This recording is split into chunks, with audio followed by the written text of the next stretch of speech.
할렐루야.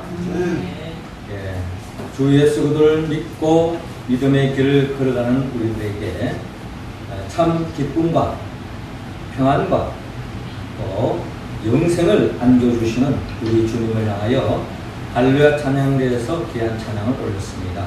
우리 주님께서 영광 중에 받아주신 줄로 믿습니다. 찬양의 가사처럼 늘 주님 바라보고 주님 의지하여서 주님이 주시는 그 평안과 기쁨을 영생을 누리며 살아가는 우리 모두가 되기를 주의 이름으로 축원합니다. 우리 옆사람 가면 사랑합시다. 주 안에서 삽시다. 주 안에서 삽시다.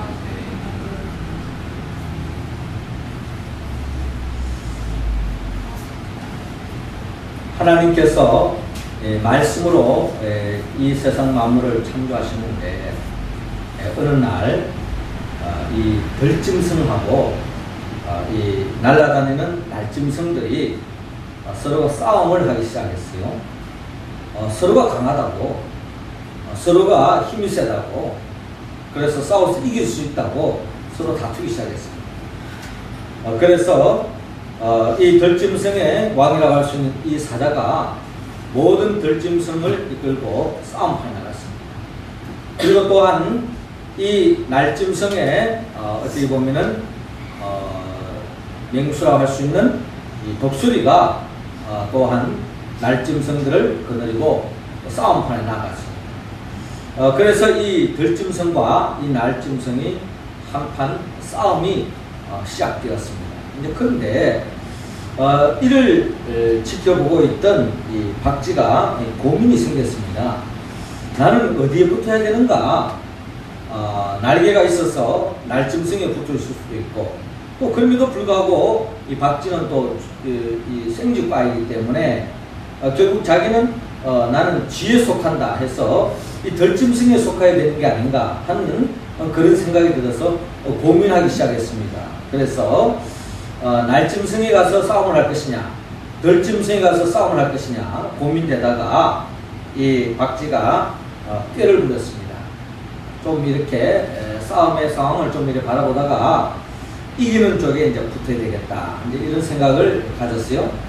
그래서 결국 이제 날짐승하고 들짐승은 이제 싸워가는데, 뭐 아시다시피 이제 육지 싸우면은 결국에는 이 들짐승이 좀 더 세지 않겠어요? 그래서 이제 이 들짐승들이 그냥 공격을 이렇게 하니까 이 날짐승들이 굉장히 이제 위협을 당합니다. 이때 이제 이 박쥐가 위협을 느끼게 되면서 이때에 빨리 사자에게 가서 들짐승에게 붙어가지고 싸움을 해야 되겠다 해가지고 사자에게 찾아갔습니다. 사자님, 저는 모양새도 이 생쥐와 비슷하기 때문에 저도 이 들짐승에 속해서 싸움에 임하게 해주십시오 라고 이야기했습니다. 그래서 이제 이 사자가 그렇게 하라는 거예요. 조금만 했어 싸워봐야 무슨 힘이 되겠나 싶어도 그래도 그냥 들짐승에 붙겠다 그러니까 한번 싸워봐라 이제 한 거예요. 근데 싸움이 이제 진행되는데 들짐승이 분명히 좀 우세할 거로 생각되어지는데, 시간이 지나면서 이 날짐승들이 결국 이제 날개를 펼쳐서 하늘을 날기 시작하면서 육지에서 싸움 붙어봐야 결국 날짐승이 지지 않겠습니까? 그래서 이제 막 그냥 돌멩이 그냥 나무 조각 막 그런 걸 가지고 이제 입에 물고 와가지고 그냥 공중에서 이 들짐승을 그냥 던지니까 결국에는 이 들짐승들이 코너에 몰려가지고 그냥 다 숲속으로 막 도망가는 겁니다. 이렇게 되어지니까 분위기가 좀 달라졌잖아요. 그래서 이제 이 박쥐가 이 들짐승이 붙어봐야 이 잘하면 지겠구나 하는 생각이 들어서 결국에는 다시 거기에서 싹 빠져가지고 날짐승에게 독수리에게 다가갔습니다. 하늘의 왕이시여, 저를 이 날짐승으로 취급해 주십시오. 저도 날개가 있습니다. 날 수 있어요. 저도 이 날짐승과 함께 이 들짐승과 싸울 수 있게 해주십시오. 독수리가 조금 전까지만 하더라도 이 친구가 이 들짐승에 속해서 싸웠는데 좀 탐탁지 않았지만 그래도 뭐 날짐승이다 하고 뭐 날아다닌다 하고 속하겠다 하니까 그럼 한번 싸워봐라 하고 이제 끼워준 거예요. 그런데 또 시간이 흘러갈수록 또 그냥 또 어느 순간에는 들짐승이 코너에 몰린 듯 하다가도 또 들짐승이 또 일어나고 또 날짐승이 이기는 듯 하더니 또 지기도 하고, 이럴 때마다 이 박쥐가 여기 붙었다가 저기 붙었다가, 이 들짐승이 이기면 들짐승이 붙었다가, 또 날짐승이 이기다 싶으면 또 날짐승이 붙었다가, 여기 붙었다가 저기 붙었다가 계속 왔다 갔다 하는 거예요.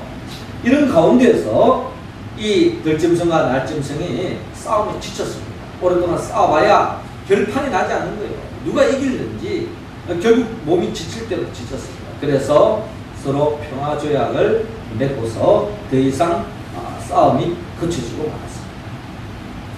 그런데 이제 그 이유가 문제입니다. 이제 박쥐가 이 들짐승에게 가도 니는 그냥 왔다 갔다 했지 하면서 그냥 왕따를 시키는 거예요. 또 날짐승인데 갔더니 너희 그때 우리 어려울 때 너 들짐승인데 갔지? 너 우리하고 같이 안 놀겠다 그러는데요. 그러니까 이제 이 박쥐가 그냥 따돌림을 당했습니다. 그러니까 뭐 이 친구 저 친구 날짐승과도 사귈 수 없고 들짐승과도 속일 수 없고 그래서 결국에는 그때부터 이 박쥐가 동굴 속에 들어가가지고 동굴 속에서 그때부터 살았다라고 하는 그런 이야기가 있습니다. 이처럼 박쥐가 왕따를 당하고 동굴 속에 이렇게 숨어 살 수밖에 없게 된 것은 결국 상황에 따라 여기 붙었다 저기 붙었다 하는 가운데서 결국 따돌림을 당하고 말았다는 것입니다. 우리 신앙생활하는 사람들 가운데도 때로는 이 박쥐와 같은 신앙생활하는 신앙인들이 없지 않아 있어요. 어떨 때는 믿음이 좋을 때는 주님을 믿습니다 하다가 하나님의 은혜로 말미암아 축복해 주면은 어느덧 하나님은 온데간데 없고 하나님보다는 세상의 저주니까 세상에 안겨주는 기쁨이 너무 크다 보니까 하나님은 둘째 되어버리고 결국 세상 재미에 빠져버립니다. 이 세상 재미라는 건 여러분도 아다시피 영원히 가지 않지 않습니까? 영원히 내 삶을 보장해 주지 않잖아요. 그럼 어느덧 세상에 살다 보면 잘 될 때도 있고 어려울 때도 있지 않습니까? 또 어려워서 그냥 위기에 처하면 또 그냥 하나님께로 가가지고 하나님 나 살려주십시오. 또 하나님의 전적인 은혜로 또 살려줍니다. 살려주면 또 형편이 좀 풀릴만 하면 또 세상에 젖어서 하나님을 내보라 하는 그런 신앙인의 길을 걸어가는 마치 박쥐와 같은 여기 붙었다 저기 붙었다 하는 그런 신앙인의 삶을 살아가는 신앙인이 없지 않아 있다는 겁니다. 주님은 우리가 그런 박쥐와 같은 그런 신앙인의 길을 걸어가는 것을 주님은 기뻐하지 않습니다. 주님은 어떠한 어려움이 있더라도 어떠한 역경이 있더라도 끝까지 주님을 바라보고 주님을 의지하고 믿음에 달려갈 길을 달려가기를 주님은 원하고 있습니다. 오늘 성경 본문의 말씀은 바로 우리 신앙에 있어서 어려움에 직면할 것을 주님께서는 미리 아시고 오늘 성경 본문을 통하여서 우리가 어떻게 하면은 믿음의 길을 걸어가는 데에 때로는 늘 좋은 일만 있지 않고 어려운 환난을 당하기도 하고 핍박을 당하기도 하고 또한 곤고함을 처할 때도 있는데 그럴 때 믿음을 흔들지 말고 끝까지 믿음의 길을 걸어가서 승리하기를 갈망하는 마음으로 오늘 성경은 우리에게 말씀하고 있습니다. 우리가 믿음의 길을 걸어갈 때에 어떤 어려움도 극복하고 주님 앞에 칭찬받고 인정받고 주님 보시기에 반듯한 믿음의 길을 걸어가기 위해서는 우리는 어떻게 해야 합니까? 하나님께서는 오늘 본문 28절을 중심으로 핍박자를 두려워 말라라고 말씀하고 있습니다. 28절 말씀 우리 같이 한번 읽어봅니다. 시작. 몸은 죽여도 영혼은 능히 죽이지 못하는 자를 두려워하지 말고 오직 몸과 영혼을 능히 지옥에 멸하실 수 있는 이를 두려워하라. 아멘. 주님께서는 오늘 이 시간 우리 모두에게 두려워하지 마라 라고 말씀하고 있습니다. 오늘 본문 26절에도 두려워하지 말라. 또 28절에도 두려워하지 말라. 또 31절에도 두려워하지 말라. 너희는 많은 참새보다 귀하니다 라고 주님께서 말씀하고 있습니다. 오늘 본문을 통하여 3번씩이나 주님께서 우리에게 반복하시는 이유가 뭡니까? 결국 우리가 믿음의 길을 걸어가는 데 있어서는 그 믿음의 여정에는 평탄한 길만 있는 것이 아니고 환난과 역경과 어려움이 우리의 삶 속에 찾아올 수 있다는 것을 주님은 미리 아시기 때문에 우리들에게 두려워하지 말라라고 말씀하셨습니다. 우리가 지지난 주일에 주님께서 죽음의 권세를 깨뜨리고 부활하셔서 성천하시기 전에 부활하신 주님께서 제자들에게 명령하신 마지막 명령이 뭡니까? 예수께서 나와 말씀하여 이르시되 하늘과 땅의 모든 권세를 내게 주셨으니 그러므로 너희는 가서 모든 민족을 제자로 삼아 아버지와 아들과 성령의 이름으로 세례를 베풀고 내가 너희에게 분반 모든 것을 가르쳐 지키게 하라. 볼지어다 내가 세상 끝날까지 너희와 항상 함께 있으리라 라고 주님께서 말씀하셨어요. 이 말씀의 내용이 뭡니까? 주님께서 우리에게 주신 그 명령, 주님의 그 지상 명령, 우리에게 맡겨주신 그 사명, 주님의 말씀대로 믿음의 길을 걸어가라는 것입니다. 그럴 때에 하나님께서 함께 해주신다는 겁니다. 왜 하나님이 우리와 함께 해주느냐? 그 말씀대로 살아갈 때에 모든 일들이 형통하고 잘되고 모든 일들이 순탄하면 얼마나 좋겠습니까마는 때로는 그 복음 때문에 또는 그 복음을 증거하다가 때로는 그 말씀대로 살다가 어려움을 당할 수도 있고 위기에 처할 수도 있고 공고함에 처할 수도 있다는 겁니다. 그럴 때 주님은 염려하지 마라. 내가 너와 함께 하겠다. 오늘 성경의 복음의 말씀이 하면 두려워하지 말라. 두려워하지 마라. 두려워하지 마라. 내가 너와 함께 하겠다 하는 주님의 말씀을 오늘 우리는 들을 수 있습니다. 믿음의 선배들이 가는 길, 우리는 이미 성공장으로 가신 예수 그리스도를 바라보십시오. 그 주님이 여러분 복음 들고 나갈 때 모든 사람들이 할렐루야 하면서 주님을 영접하면서 아멘 하면서 주의 말씀에 순종하면서 복받는 사람도 있었지만 결국 성경 전체를 들여다보면 절대적으로 결국은 주님을 영접하는 사람보다는 주님을 배척하고 주님을 대적하고 결국 주님을 십자가에 못 박혀 죽이는 사람들이 절대적이었다는 것을 우리는 잘 알 수 있습니다. 결국 예수님은 그들에 의해서 십자가에 못 박혀 죽음을 당했다는 겁니다. 그러므로 우리도 복음 들고 나아갈 때는 이런 어려움을 우리는 예측하고 또 그런 어려움을 예상하고 우리는 마음으로 준비해야 된다는 겁니다. 그런 준비하고자 하는 우리들에게 주님은 두려워하지 말라. 내가 너와 함께 하겠다. 라고 주님께서 말씀하셨습니다.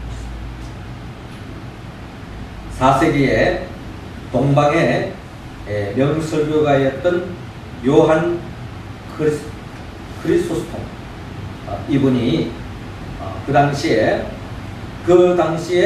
사회악을 지적하면서 또 특별히 그 당시에 통치자의 그 왕후 유독시아의 그 엄청난 그 사치로 인해가지고 많은 백성들이 어려움을 겪게 빠졌습니다.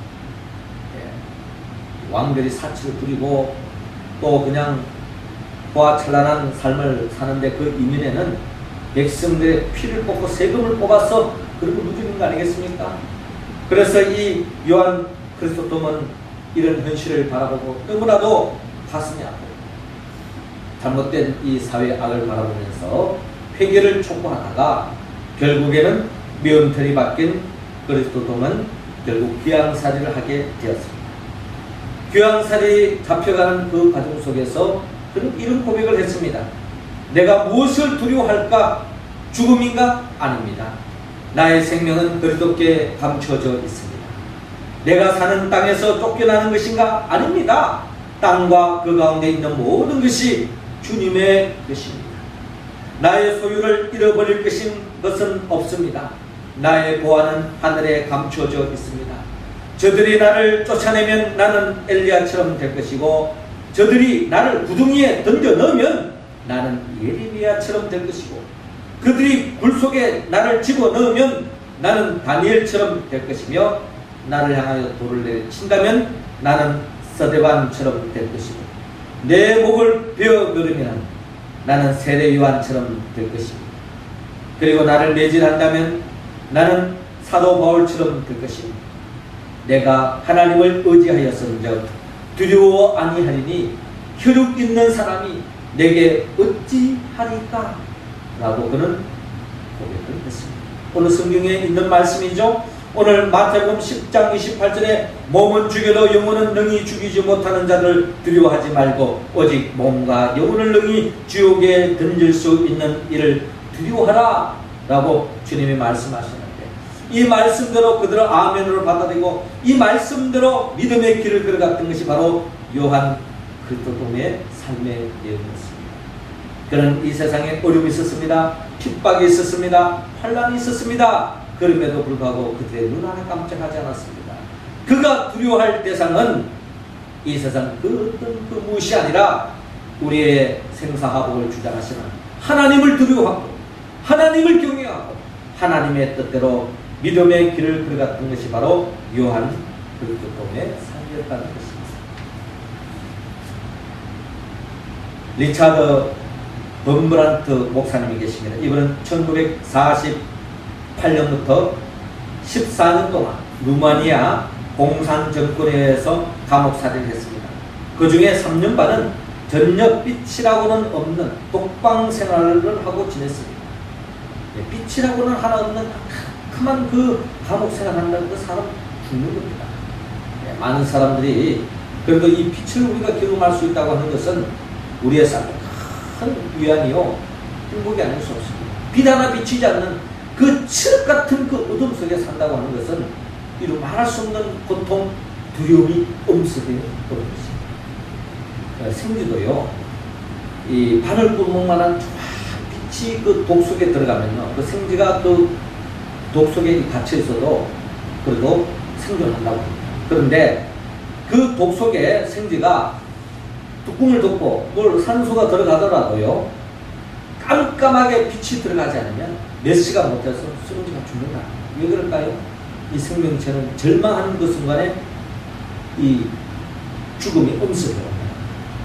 어둠 속에 불안해지는 거죠. 두려워지는 거죠. 이래서 이 범브란트 목사님은 그런 어둠 속에서 그는 참으로 독방 생활을 했습니다.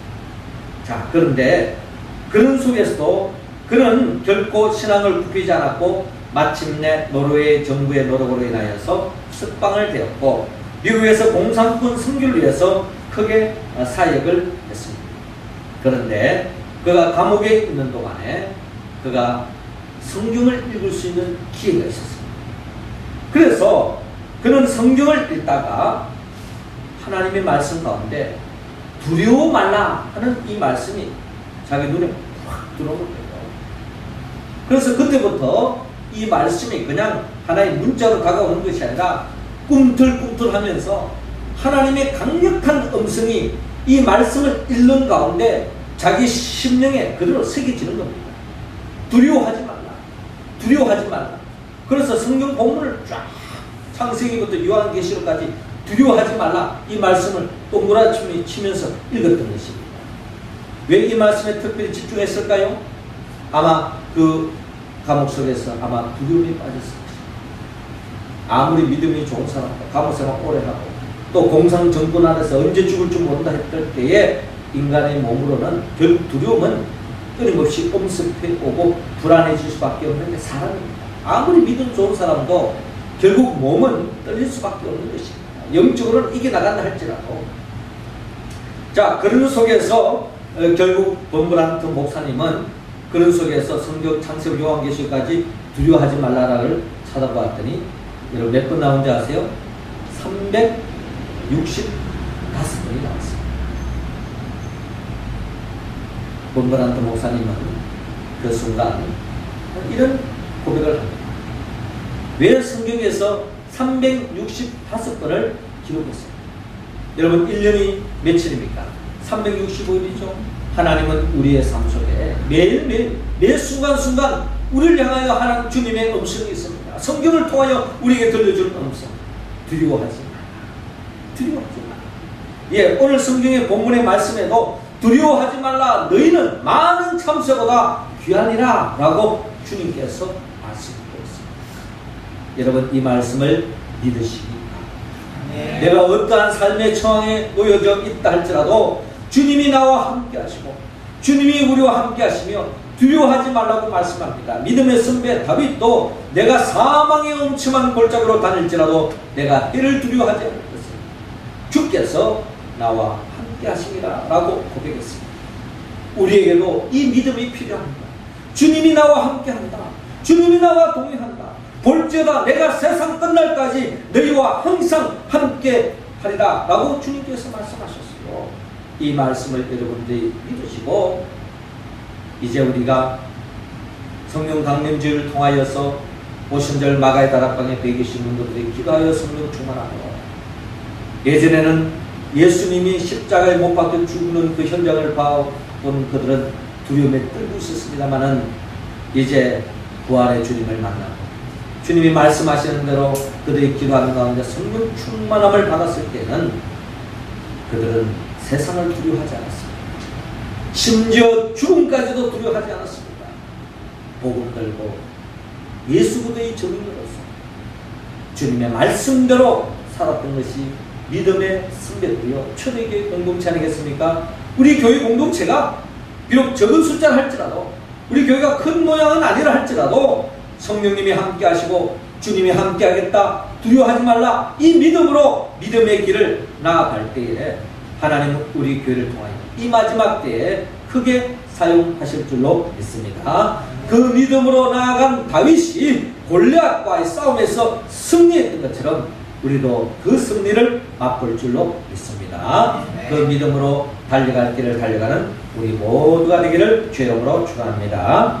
이어서 주님은 오늘 본문 34절을 통하여 거짓 평화를 거절하라고 또한 말씀하고 있습니다. 34절 말씀 우리 할렐루야 찬양대원들이 읽어주시기 바랍니다. 시작. 내가 세상에 화평을 주러 온 줄로 생각하지 말라. 화평이 아니요 검을 주러 왔노라. 아멘.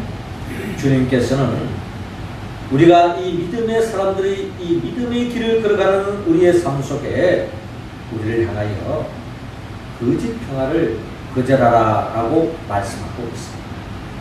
주님께서는 우리에게 눈이 번쩍하는, 우리가 참 의아하게 여길 수 있는 말씀을 하고 계세요. 내가 세상에 화평을 주러 온 줄로 생각하지 말라. 화평이 아니요 금을 주러 왔노라 라고 주님께서 말씀합니다. 여러분, 이 말씀을 액면 그대로 우리가 문자적으로 생각해 보십시오. 참 당혹스럽지 않습니까? 이 험난한 이 세상 속에 그나마 가족이 있고 또 친구가 있고 또 같은 동족이 있고 서로 평화하면서 서로 더불어 살아가고 싶은 것이 우리들의 갈망 아니겠습니까? 우리들의 바람이죠. 그렇다면 주님은 이 세상에 평화의 주님으로 오셨고 우리에게 평화를 주러 오셨는데 왜 주님이 그 말씀과는 너무나도 동떨어진 이런 말씀을 우리에게 정면으로 하고 계시는 것입니다. 여기에는 우리는 영적인 비밀을 알아야 합니다. 여러분, 이 세상의 평화는 영원한 평화가 아닙니다. 이 세상의 사람과의 관계, 아무리 좋은 관계도 그것이 여러분 영원할 수 있습니까? 아무리 우리가 가족 간에 좋은 관계를 합시다. 그러나 그 생명 영원히 보존할 수 있습니까? 하나님이 불러가시면은 오늘이라도 떠날 수 있는 생명입니다. 오늘에도 원치 않는 병이 걸리면 믿는 사람이든 믿지 않는 사람이든 주님이 부르면 가야 되는 거예요. 주님, 저는 아직 갈 때가 멀었습니다. 아직까지 이 교회를 지켜야 됩니다. 주님, 나는 여기 할 일이 많습니다.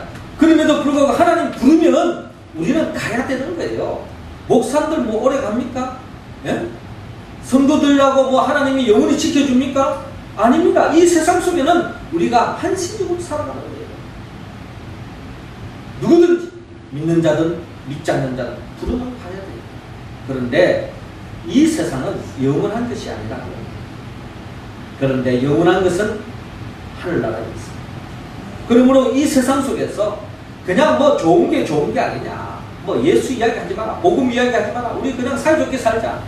그 사이좋게 산다고 하는 그 평화가 영원한 것이 아니라는 겁니다. 내가 만약에 죽는다면, 그 사람이 만나면 죽는다면 우리는 영원히 천국과 지옥으로 나눠질 수밖에 없고 영원한 고통 속에, 영원한 우리는 아픔 속에 살아갈 수밖에 없을 겁니다. 그렇기 때문에 우리는 육신의 몸을 가지고 있는 동안에 최선을 다해서 그들과 때로는 복음을 전개해야 됩니다. 그 복음을 전개할 때 때로는 갈등이 있더라도, 때로는 충돌이 있더라도 그럼에도 불구하고 눈물로 기도하고 사랑으로 섬겨서 예수 복음을 증거하고 참 사랑, 참 평안, 영원한 평안을 우리가 소유하기를 주님은 갈망하고 있습니다. 그러므로 우리는 죽어가는 생명들에게 복음을 전해 그 사람이 듣기를 원하든 원치 않든 때로는 복음을 전하는 가운데 때로는 갈등이 생긴다 할지라도 우리는 복음을 전해야 될 줄로 믿습니다. 여기에서 오는 아픔이 있다는 거예요. 고통이 있다는 겁니다. 그러나 주님은 이러한 속에서 우리가 함께 해주시고 위로해 주시고 치유해 주시고 끝까지 주의 사명을 감당하는 그들을 통하여 생명의 역사가 일어날 줄로 믿습니다. 이어서 주님은 마지막으로 우리 모두에게 이 믿음의 길을 복음 들고 나아가는 우리의 삶 속에 오늘 본문 38절을 통하여 자기 십자가를 지고 가라고 말씀합니다. 38절 여러분 한번 더 읽어주세요. 시작. 또 자기 십자가를 지고 나를 따르지 않는 자로 내게 합당하지 아니하니라. 아멘. 주님께서는 우리에게 말씀합니다. 또 자기 십자가를 지고 나를 따르지 않는 자도 내게 합당하지 아니하니라 라고 말씀하고 있습니다. 여러분, 문제는 받기만 있는 것이 아닙니다. 때로는 우리가 복음의 삶을 살아가는데 핍박자가 있을 수도 있습니다. 또 우리가 복음 들고 나아가는 가운데 갈등이 생길 수도 있습니다. 그 누구의 갈등이 생길 수도 있어요. 그러나 중요한 것은 나 자신이 싸웁니다. 주님은 자기 십자가를 지고 나를 따르지 않는 자도 내게 합당하지 아니하니라 라고 주님께서 말씀하고 있습니다. 우리는 각자 자기만이 가지고 있는 자기 십자가가 있어요. 그 십자가를 우리는 짊어지고 나아가야 한다라는 것입니다.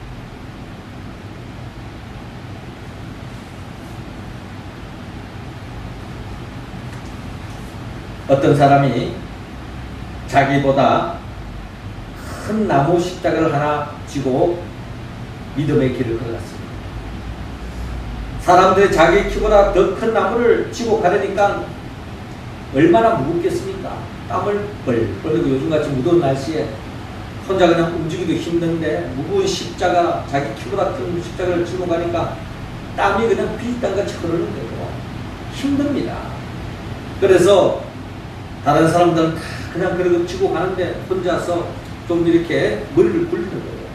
주님, 이 십자가 너무 큽니다. 너무 무겁습니다. 좀 잘랐으면 좋겠습니다. 주님께서 말씀도 하지 않습니다.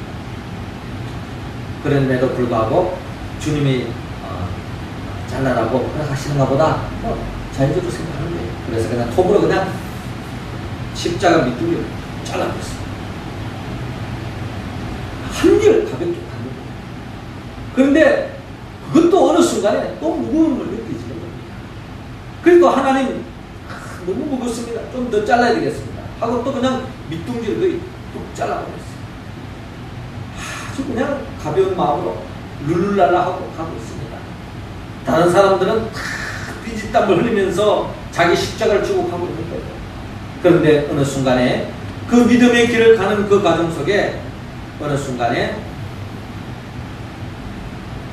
난간이 있고 절벽이 있는 것이었습니다. 그때에 끝까지 십자가를 지고 온 사람은 그 십자가를 다리로 삼아서 이 절벽과 절벽 사이에 놓아가지고 그 다리로 삼아서 건너가는 것이었습니다.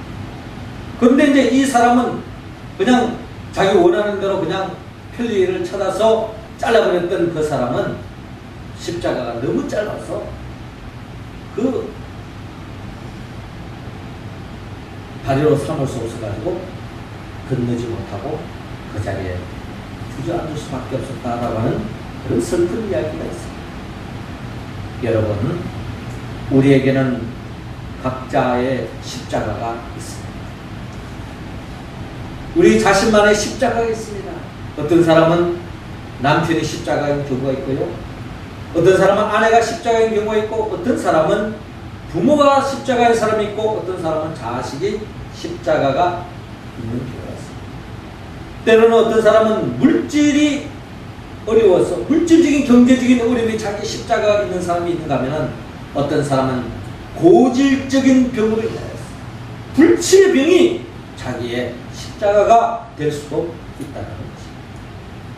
여러분, 이런 십자가는 믿는 사람이든 믿지 않는 사람이든 누구나 다 있습니다. 그러나 믿음의 사람이 하나님이 우리에게 각자에게 주신 내가 원하지 않더라도 그 십자가를 여러분들이 아멘으로 받고 짊어지고 나아갈 때에 그 십자가가 여러분들의 삶 속에 결코 장애물이 아니라 여러분들의 삶을 더욱더 복되게 하는 디딤돌이 될 줄로 여러분 믿으시기 바랍니다. 요셉은 그의 형제들이 십자가에 있어요. 형제 시기 질투에 빠져서 결국 노예로 잡혀갔습니다. 요셉이 그 삶을 원했을까요? 그렇지 않습니다. 왜 이런 내게 어려움을 주십니까? 왜 내게 이런 형제들로 인해 가지고 내 삶에 왜 이런 고난이 찾아옵니까? 라고 아마 절망할 수도 있었을 것입니다. 그러나 요셉은 끝까지 하나님을 바라봤습니다. 그 십자가를 달게 치고 갔습니다. 어떤 결과가 일어났습니까? 애굽의 총리 대신이 될 수 있었던 것입니다. 그로 인하여 요셉이 생명의 부양자로 요셉을 통하여서 많은 사람들이 복받고 무엇보다도 자기 가족과 민족이 죽음의 자리에서 살아나는 살 길을 찾는 놀라운 역사가 일어난 것을 알아볼 수 있습니다. 아마 여러분들의 쥐고 있는 그 십자가가 참으로 떨쳐버리고 싶고 예면하고 싶은 십자가가 있을 수도 있을 것입니다. 그러나 주님 안에서 그것을 아멘으로 받아들이고 묵묵하게 짊어지고 나아가면 지금은 걸림돌일지는 모르지만 가까운 훗날에 여러분들의 삶을 더욱더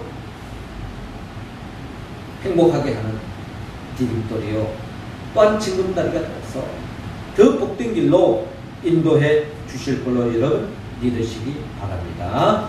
예수님도 지고 싶지 않았던 십자가였습니다. 이 잔을 내게서 지나가게 하옵소서.